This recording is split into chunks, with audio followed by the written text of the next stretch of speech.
लड़की ने अपने बैग को दांतों से फाड़ दिया और सिलाई की दरार से एक पतली लोहे की तार निकाल ली। उसने उसे मोड़कर कांटे जैसा हुक बना लिया। फिर धीरे धीरे शरीर को संभालते हुए उस हुक से ऊपर पड़ी रस्सी को पकड़ने की कोशिश करने लगी। हर छोटी हरकत उसके दिल की धड़कन बढ़ा देती थी। काफी मेहनत के बाद आखिरकार वह हुक रस्सी में फंस गया। जैसे ही उसने चट्टान पर लगी क्लाइंबिंग रस्सी को मजबूती से पकड़ लिया, वह अपने शरीर को दाएं बाएं झुलाने लगी ताकि शरीर की रफ्तार से खुद को पास की उभरी हुई चट्टान तक पहुंचा सके।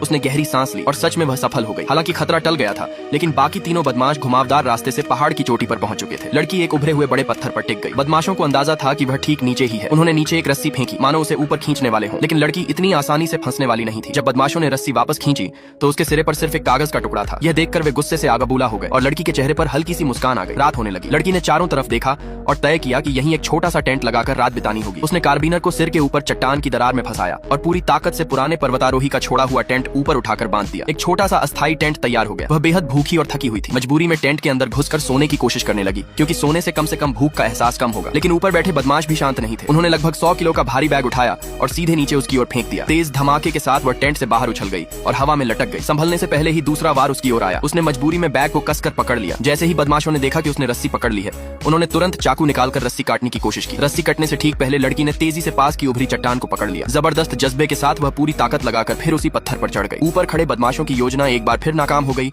और वे गुस्से से तिलमिला उठे।